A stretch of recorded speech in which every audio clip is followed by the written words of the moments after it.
స్వాగతం। బ్రిటన్లో ముందుగా హెడ్లైన్స్ చూద్దాం। తొర్రూరు రైతు ధర్నాలో పాల్గొన్న బీఆర్ఎస్ నాయకులు।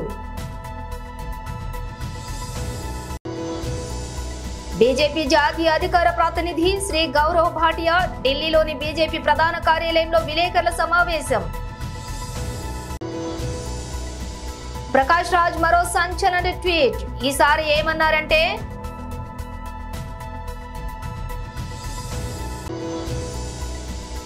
విజిలెన్స్ విచారణ అనగానే సుబ్బారెడ్డి ఎందుకు భయపడ్డారు? హోం మంత్రి అనిత। ఇక డీటెయిల్స్ చూస్తే తొర్రూరు రైతు ధర్నాలో బీఆర్ఎస్ నాయకులు పాల్గొన్నారు। చాలా రోజులైంది, మనం ఒక సంవత్సరం ఏం మాట్లాడొద్దు అనుకున్నాం। హాయిగా వాళ్ళకి అధికారం ఇచ్చిండ్రు, అవకాశం ఇచ్చిండ్రు, పాలించని అనుకున్నాం। కానీ దద్దమ్మలు చేతగాని వాళ్ళు మనలందరినీ మళ్ళీ రోడ్డు మీదకి పడేసిండ్రు। 6 నెలలు తిరగక ముందే వెల్లెలుకలు పడ్డారు। మరి అటువంటి వాళ్లకు బుద్ధి చెప్పాల్సిన అవసరం మన అందరిపైన ఉందా లేదా? మన హక్కులు మనం సాధించుకోవాల్సిన అవసరం ఉందా లేదా? మనమంతరం రైతు బిడ్డలం। మరి రైతులకే మేలు చేస్తా అని అనేక హామీలు ఇచ్చి ఇవాళ తీరని అన్యాయం చేసిన రేవంత్ రెడ్డికి, కాంగ్రెస్ ప్రభుత్వానికి బుద్ధి వచ్చే విధంగా రైతుల సత్తా ఏందో, రైతులు తలుచుకుంటే ఏం చేయవచ్చో చెప్పడానికే దయన్న తొర్రూరులో ఈ రైతు దీక్ష, రైతు ధర్నా పెట్టడం జరిగింది।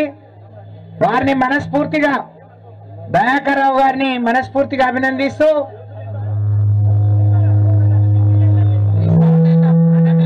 దయచేసి ఈ రాష్ట్ర ప్రజానీకం యొక్క ఏమైనా బాధలుంటే అన్ని తీరుస్తా, ముఖ్యంగా రైతాంగానికి కావాల్సిన అన్ని కూడా చేస్తానని చెప్పేసి ఆ రోజు మాటలు కళ్ళబొల్లి మాటలు చెప్పిండ్రు। 6 గ్యారంటీలు అని చెప్పేసి ఇవాళ దరిదాపుగా సంవత్సరం వస్తున్నా కూడా కనీసం మన రైతులకు సంబంధించిన ఏం చేసినో ఏం చేయలేదో ఇలా మాట్లాడుకుందాం ఖచ్చితంగా। ఇక్కడ రాష్ట్ర మాజీ మంత్రివర్యులు దయాకర్ రావు గారి నాయకత్వంలో పాలకుర్తి నియోజకవర్గంలో ఉన్న రైతాంగాన్ని మొత్తం కూడా ఇక్కడికి రావడం జరిగింది। దాంతో పాటు ఇక్కడ ఉన్న వరంగల్ జిల్లా నాయకత్వం మొత్తాన్ని కూడా ఇక్కడికి వారు ఆహ్వానిస్తే మీ అందరితో మాట్లాడని చెప్పేసి మేము రావడం జరిగింది। దీనికి ముఖ్య అతిథిగా గత ఉద్యమ సమయం నుండే కాకుండా తెలంగాణ పునర్నిర్మాణంలో కూడా తన యొక్క ముద్ర వేసి అనేక మంది కార్యకర్తల అభిమానాన్ని చూరగొని ఈ 10 నెలల నుంచి కూడా నిఖరంగా కాంగ్రెస్ మీద పోరాటం చేస్తున్న మన ఆర్థిక శాఖ మాజీ మంత్రివర్యులు సిద్దిపేట శాసనసభ్యులు హరీష్ అన్న గారికి కూడా మీ అందరి తరఫున స్వాగతం తెలియజేస్తా ఉన్నాం।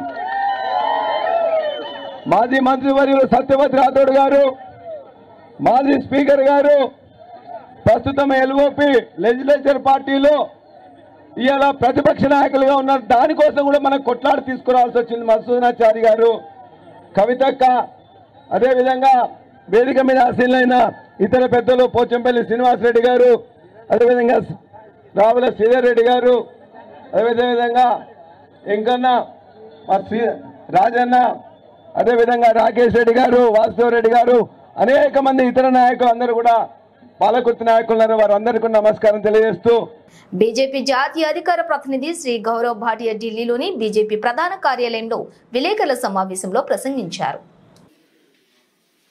सभी पत्रकार बंधुओं को नवरात्रों की शुभकामनाएं। और सबसे पहले मैं माफी चाहूंगा, थोड़ा विलंब हुआ प्रेस वार्ता करने में।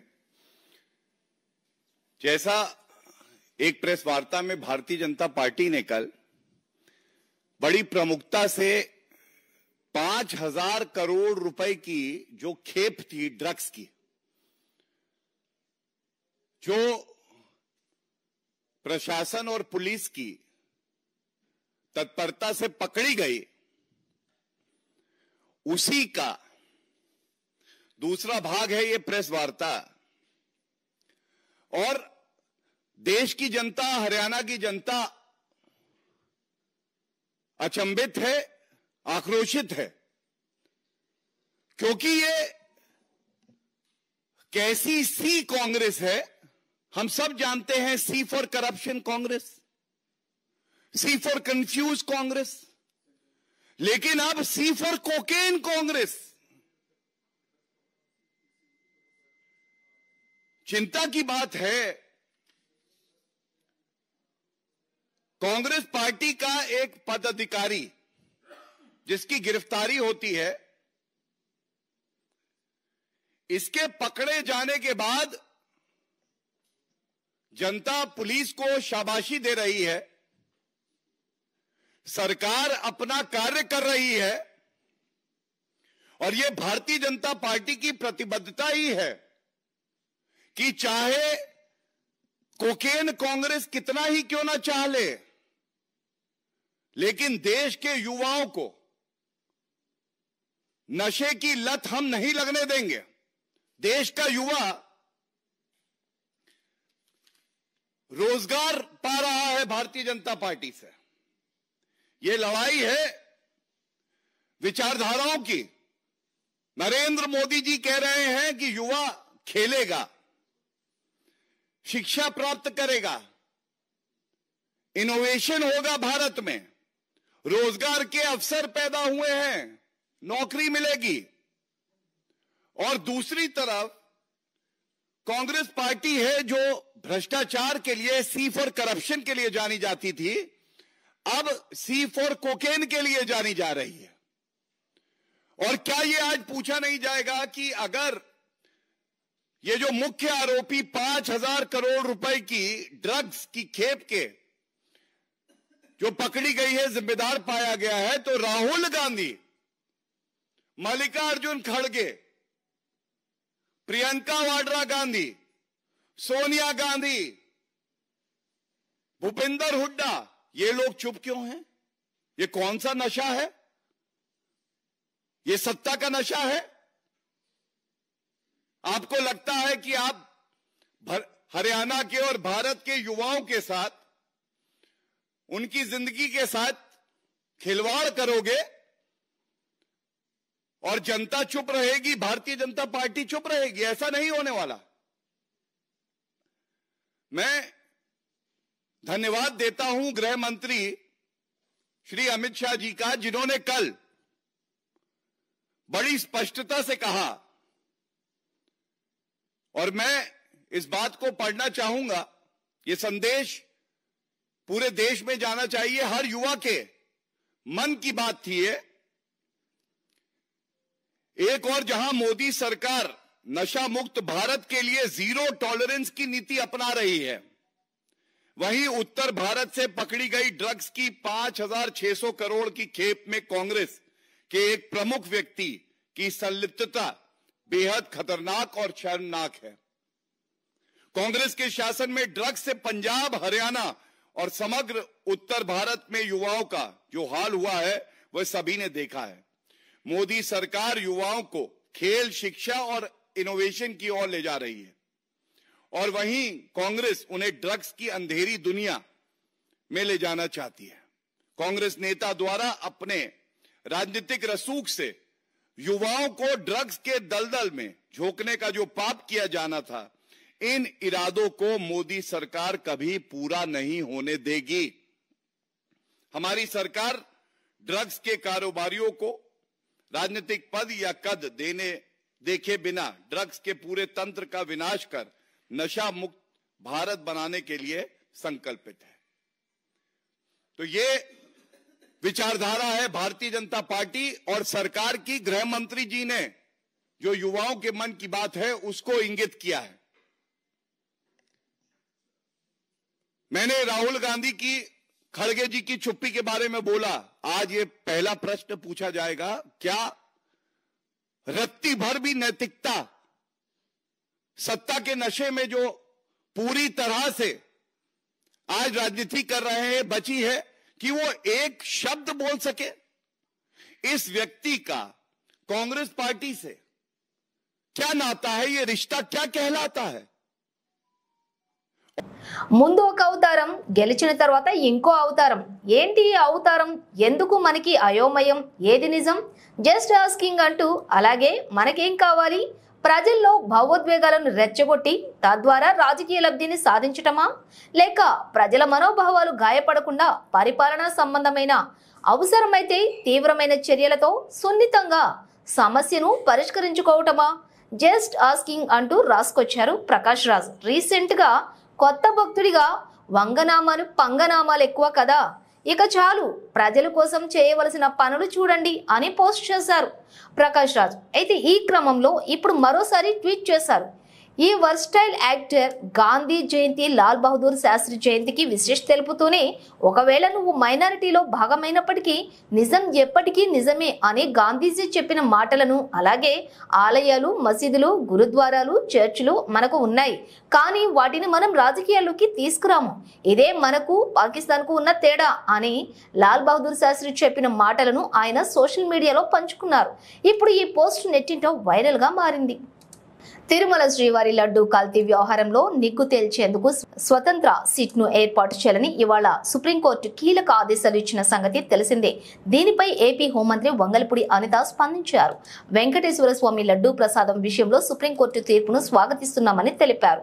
లడ్డు వ్యవహారం అనేది సెంటిమెంట్లతో కూడిన విషయమని, కల్తీ జరిగిందని తెలిసాక రాష్ట్ర ప్రభుత్వం ఏం చేయాలో అదే చేసిందని అన్నారు. కల్తీ జరిగిందన్న ఆరోపణలు రాగానే వైసీపీ నేతలు ఎదురుదాడికి దిగారని విమర్శించారు. సరిగ్గా గమనిస్తే తప్పు చేయని వాళ్ళు భయపడరు, కానీ విజిలెన్స్ విచారణ అనగానే వైవి సుబ్బారెడ్డి ఎందుకు భయపడ్డారు అని అనిత ప్రశ్నించారు. ఈ అంశాన్ని కూడా సుప్రీంకోర్టు నేడు ప్రస్తావించిందని వెల్లడించారు. సుప్రీంకోర్టు ఇవాళ ఇచ్చిన తీర్పు తమకు ఆమోదయోగ్యమేనని, సిబిఐ అధికారులు స్థానిక పోలీసు ఉన్నతాధికారులతో కూడిన సిట్ ఏర్పాటు చేయాలని సుప్రీంకోర్టు చెప్పిందని వివరించారు. ఇప్పుడు నిజానిజాలు తేలాలి, సిట్ దర్యాప్తులో వాస్తవాలేంటో అందరికీ తెలుస్తాయి అని అనిత స్పష్టం చేశారు. మహబూబాబాద్ జిల్లా కొత్తగూడెం మండల కేంద్రంలోని ఎస్ఐ కుషకుమార్ ఆధ్వర్యంలో మెగా జాబ్ మేళా ర్యాలీ కార్యక్రమం నిర్వహించారు. మండలంలోని నిరుద్యోగ యువతి యువకులకు బంగారు భవిష్యత్ ఇవ్వటం కోసం జిల్లా ఎస్పీ సుధీర్ రామ్నాథ్ కేకే ఆధ్వర్యంలో ఈ నెల 8న మహబూబాబాద్ జిల్లా కేంద్రంలోని ఏబీ ఫంక్షన్ హాల్లో నిర్వహిస్తున్న జాబ్ మేళాలో 40 కంపెనీల్లోని 2000 మంది నిరుద్యోగులకు ఉద్యోగ అవకాశాలు కల్పించాలనే లక్ష్యంతో పోలీసులు ముందడుగు వేశారని తెలిపారు. విద్యా అర్హతలను బట్టి ఉద్యోగాలు కలవని ఆసక్తి గల నిరుద్యోగ యువకులు క్యూఆర్ కోడ్ ఆధారంగా పేర్లు నమోదు చేసుకోవాలని కొత్తగూడ ఎస్ఐ కుషకుమార్ తెలిపారు. ఈ అవకాశాన్ని ప్రతి ఒక్కరూ నిరుద్యోగులు సద్వినియోగం చేసుకోవాలని కోరారు. టీటీడీ మాజీ చైర్మన్ వైఎస్ఆర్సీపీ రాష్ట్ర అధికార ప్రతినిధి భూమన కరుణాకర్ రెడ్డి ప్రెస్ మీట్ నిర్వహించారు. విముక్తి చేస్తూ అంటే మా వాళ్ళు కొంతమంది ఆయన అలసి సొలసిపోయి పడిపోయినాడు అని అన్నారు. కానీ ఆయన అలసి సొలసి కాదు, ఆయన ఆ శాపగ్రస్తలైనటువంటి మెట్లను శాప విముక్తి చేయటం కోసమని కొన్ని చోట్ల పడుకొని దొర్లుతూ, కొన్ని చోట్ల పూర్తిగా పడిపోయి తన స్వేదతో ఆ మెట్లకు ప్రోక్షణ చేసి శాపగ్రస్త విముక్తుల్ని చేసి కొండ మార్గాన తిరుమలకు చేరుకున్నారు. చేరుకున్న తర్వాత నిన్న వారు దర్శనానికి కూడా వెళ్ళటం జరిగింది. పీఠాధిపతి వర్యులు వెళుతూ గత 13-14 సంవత్సరాలుగా ఏ రోజు వాళ్ళ కూతుర్లను దైవ దర్శనానికే తీసుకురానటువంటి వ్యక్తి, సనాతన ధర్మ ఆచారం ప్రకారము వెంకటేశ్వర స్వామి పట్ల అపారమైనటువంటి నమ్మకం కలిగినటువంటి వాళ్ళందరూ కూడా తమ పిల్లలకి 9 నెలలకో 11 నెలలకో తలనీలాలు తీయించేటువంటి సాంప్రదాయాన్ని ఏనాడూ పాటించకుండా సనాతన ధర్మ పరిరక్షణకు కంకణబద్ధుడైనటువంటి ఈ కొత్త పీఠాధిపతి వర్యులు నిన్న దైవ దర్శనానికి వెళ్ళినారు. వెళుతూ ఆయన డిక్లరేషన్ మీద సంతకం చేస్తూ ఇంతవరకు వాళ్ళ కూతుర్లను ఏ రోజు కొండకు దర్శనానికి తీసుకురానటువంటి వ్యక్తి చాలా గొప్పగా దాన్ని ప్రాచుర్యంలోకి తెచ్చుకునేటువంటి ప్రయత్నం కూడా చేసినారు. పవనస్వాముల వారు గత 11 రోజులుగా సనాతన ధర్మ పరిరక్షణ దీక్ష వహించి దాని పరిరక్షణ కోసమని నడుం బిగించి దుర్గమెట్లు తుడిచి అనేక వితండమైనటువంటి కార్యక్రమాలను ఈ రోజున ఆయన మాట్లాడటం జరిగింది తిరుపతి సభలో. ఇది ఎలా ఉంది అంటే ఆ స్వామి ఉటంకించినటువంటి అనుగ్రహ భాషణంలో ఆయనే ఒక సినిమాలో నటించినట్టుగా కెవ్వు కేక అనే పాట గుర్తుకొస్తుంది. అన్నానికి అరిటాకు, సున్నానికి తంబాకు, పుణ్యానికి స్వామి పాదాలు తాకు కెవ్వు కేక, ఓ బాబాజీ కెవ్వు కేక. సరిగ్గా బాబాజీని ఈ పవనస్వాముల వారు ఈ రోజున మొత్తం ప్రపంచానికంతా తేటతెల్లం చేశారు. అలాగే కొత్త దేవుడండి కొంగొత్త దేవుడండి, ఇతడే దిక్కని మొక్కని నమ్మని వాళ్లకు దిక్కు మొక్కు లేదండండి అని చాలా స్పష్టంగా గుర్తు చేశాడు ఈయన. నా అనుచరులు నా అనుయాయులు అంతా కూడా సనాతన ధర్మ పరిరక్షణ కోసమని నడుం బిగించి ఏమేం చెయ్యాలా అన్నది మార్గ నిర్దేశం చేశాడు. ఆ నిర్దేశంలో నేను రాజకీయాలు మాట్లాడను, సనాతన ధర్మ పరిరక్షణకు జరిగినటువంటి నష్టానికి ఈ రోజున నేను చేయబోయేటువంటి డిక్లరేషన్ అని తన ప్రసంగాన్ని ప్రారంభించి మా మీద, మా నాయకుడు జగన్మోహన్ రెడ్డి గారి మీద ఇష్టం వచ్చినట్టు. మహబూబాబాద్ జిల్లా తొర్రూరు పట్టణ కేంద్రంలోని రైతుల మహాధర్నా రైతులకు ఏకకాలంలో 2 లక్షల రుణమాఫీ వెంటనే అమలు చేయాలని పాలకుర్తి నియోజకవర్గం మాజీ మంత్రి ఎర్రబెల్లి దయాకర్ రావు ఆరోపించారు. అదేవిధంగా 6 గ్యారెంటీలు అమలు చేయాలని డిమాండ్ చేయడం జరిగింది. ధర్నాలో భాగంగా మాజీ మంత్రి వర్యులు తన్నీరు హరీష్ రావు ముఖ్య అతిథిగా పాల్గొనడం జరిగింది. మాజీ మంత్రి వర్యులు సత్యవతి రాథోడ్, మాలత్ కవిత, మాజీ ఎంపీ మరియు తాటికొండ రాజయ్య, జనగామ నియోజకవర్గం శాసనసభ్యులు పల్లా రాజేశ్వర్ రెడ్డి, టీఆర్ఎస్ పార్టీ నాయకులు, కార్యకర్తలు, సోషల్ మీడియా మిత్రులు పాల్గొనడం జరిగింది. అయ్యా, నాకు ఇప్పటికీ 70 సంవత్సరాలు నా వయసు. 70 సంవత్సరాల కాలం నుంచి ఎందరో ముఖ్యమంత్రిని చూసుకుంటూ వచ్చిన, ఎన్నో పార్టీలను చూసుకొని వస్తాను. కానీ ఇటువంటి ఈ 3 కిలోల రేవంత్ రెడ్డిని అయితే నేనైతే ఇదే ఏదో కల్లిపల్లు అబద్ధాలు మాట మాట్లాడి నేను సీఎం కుర్చీలో కూర్చుంటే నేను పెద్దనైతే అని అనుకున్నావు. కానీ అది నిన్ను మాత్రం ఒక 6 నెలల్లో నీకు గద్దె దిబ్బని మాత్రం మేము తెలంగాణ ప్రభుత్వం అనుకోం. ఇది ఒకటి. ఇది ఓట్ల ఎలక్షన్ ముందు ఏమన్నాడంటే, నేను సోనియా గాంధీ పుట్టినరోజు నేను తుక్కుగూడలో నేను తొలి సంతకం 2 లక్షల వరకు నేను తొలి సంతకం పెట్టానన్నాడు. ఇది ఒక్కటి మర్చిపోయినావు కాబట్టి మాకు అందరికి యాదిగా ఉన్నది. ఆయనతో ఇప్పుడు మా హరీష్ రావు వెంటనే 2 లక్షల రుణమాఫీ వెంటనే, రైతు బంధును వెంటనే గౌరవనీయులు పెద్దలు దయాకర్ అన్న గారికి, మరి శాసన మండలిలో ప్రతిపక్ష నాయకులు గౌరవనీయులు పెద్దలు మధుసూదనాచారి గారికి, గౌరవ శాసనసభ్యులు పల్లా రాజేశ్వర్ రెడ్డి గారు, శాసన మండలి సభ్యులు శ్రీనివాస్ రెడ్డి గారు, మాజీ మంత్రివర్యులు సోదరిమణి సత్యవతక్క గారు, కవితమ్మ గారు, శ్రీధర్ రెడ్డి గారు, కిషన్ రావు గారు, పెద్ది సుదర్శన్ రెడ్డి గారు, రాకేష్ రెడ్డి గారు, వాసుదేవ్ రెడ్డి గారు, ఎర్రోల శ్రీనివాస్ గారు, మాజీ ఉప ముఖ్యమంత్రి పెద్దలు రాజయ్య గారు, ఇంకా ఈ కార్యక్రమంలో పాల్గొన్న సీనియర్ నాయకులు, రైతు సోదర సోదరీమణులు పత్రికా విలేకరులందరికీ పేరు పేరున నమస్కారం తెలియజేస్తా ఉన్నా.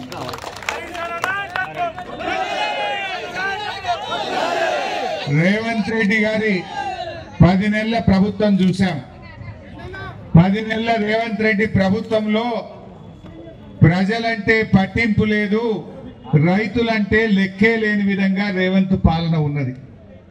మీరే చూశారు ఏం మాట్లాడిండు. మొదటి రోజే రైతు రుణమాఫీ చేస్తా అన్నాడు. మొదటి సంతకం రైతు రుణమాఫీ మీద అన్నాడు. అయిందా? 9 తారీఖు నాడు చేస్తానికి ఒక బాపు మంచిగా యాద్ చేసిండు. 9 తారీఖు గాలే. మళ్ళా నేను ఎంబడబడి రోజు అడుగుడు పెడితే 15 ఆగస్టులోగా తప్పకుండా చేస్తా అని పార్లమెంట్ ఎన్నికల ముందు నమ్మించి ఓట్లు వేయించుకున్నాడు. 15 ఆగస్టుకు అటున్న సూర్యుడు ఇటు పొలిసిన, ఇటున్న సూర్యుడు అటు పొడిసిన రుణమాఫీ ఆగది అన్నాడు. కొమరెల్లి మల్లన్న దేవుడి మీద ఒట్టు పెట్టిండు, మెదక్ చర్చి మీద ఒట్టు పెట్టిండు, యాదాద్రి లక్ష్మీ నరసింహస్వామి మీద ఒట్టు పెట్టిండు, భద్రాద్రి రామచంద్ర స్వామి మీద ఒట్టు పెట్టిండు. ఆడబోతే ఆడ ఒట్లు పెట్టిండు. పెట్టిండా లేదా? సమ్మక్క సారాలక్క మీద కూడా ఒట్టు పెట్టిండు. పెట్టిండా లేదా? అన్నిటి మీద ఒట్టు పెట్టిండు. 15 ఆగస్టులోగా రుణమాఫీ చేస్తా అని చెప్పి పెద్ద మొనగాని లెక్క మాట్లాడిండు. ఏం వెళ్ళిండు? మొనగాడు కాదు, వీడు మోసగాడు అని తెలిపింది. అవునా కాదా? ఇప్పుడు 15 ఆగస్టులోగా రుణం మాఫీ. అనకాపల్లి జిల్లా కలెక్టర్ కార్యాలయంలో స్వర్ణాంధ్ర 2047పై సమీక్ష సమావేశం నిర్వహించారు. కార్యక్రమానికి రాష్ట్ర హోంశాఖ మంత్రి వంగలపూడి అనిత, జిల్లా కలెక్టర్ కె విజయకృష్ణన్, వివిధ శాఖల జిల్లా అధికారులు హాజరైనారు. మనందరికీ తెలిసిందే వికసిత్ భారత్ 2047 పేరు మీద, అదేవిధంగా స్వర్ణాంధ్ర 2047 పేరు మీద ప్రతి ఒక్కరు కూడా 2047 టైంకి భారతదేశం కూడా ప్రపంచంలోనే అత్యున్నత ప్లేస్లో ఉండడానికి మనందరం కూడా శ్రీకారం చుట్టాలి అని నరేంద్ర మోడీ గారి పిలుపు మేరకు, అదేవిధంగా మనందరికీ తెలుసు విజనరీ నాయకుడు గౌరవ ముఖ్యమంత్రి గారు చంద్రబాబు నాయుడు గారి ఆదేశాల మేరకు స్వర్ణాంధ్ర 2047 ఇంప్లిమెంటేషన్స్కి కూడా ఏ రకంగా మనం ప్రణాళిక సిద్ధం చేసుకోవాలని చెప్పి గ్రామ స్థాయి నుంచి మండల స్థాయి నుంచి కాన్స్టిట్యున్సీ లెవెల్ నుంచి జిల్లా స్థాయి నుంచి రాష్ట్ర స్థాయి వరకు కూడా ఒక ప్రణాళికను సిద్ధం చేసి స్వర్ణాంధ్ర 2047 ఒక ప్రణాళిక సిద్ధం చేసుకోవడానికి ప్రతి ఒక్కరు కూడా ముందుకు రావాలని, ప్రజల భాగస్వామ్యంతో మన ఆంధ్రప్రదేశ్ రాష్ట్రాన్ని దేశంలోనే కాదు ప్రపంచంలోనే అగ్రగామి రాష్ట్రంగా ఉంచడానికి ప్రణాళిక సిద్ధం చేయమని చెప్పి గౌరవ ముఖ్యమంత్రి గారు ఆదేశాలు ఇవ్వడం జరిగింది. బులెటిన్ ముగించే ముందు హెడ్లైన్స్ మరోసారి. తొర్రూరు రైతు ధర్నాలో పాల్గొన్న బీఆర్ఎస్ నాయకులు. బీజేపీ జాతీయ అధికార ప్రతినిధి శ్రీ గౌరవ్ భాటియా ఢిల్లీలోని బీజేపీ ప్రధాన కార్యాలయంలో విలేకరుల సమావేశం. ప్రకాష్ రాజ్ మరో సంచలన ట్వీట్. ఈసారి ఏమన్నారంటే,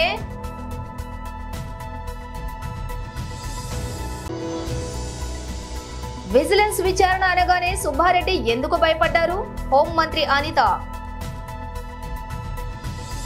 ఇవి బులెటిన్ విశేషాలు. మరో బులెటిన్తో మళ్ళీ కలుద్దాం.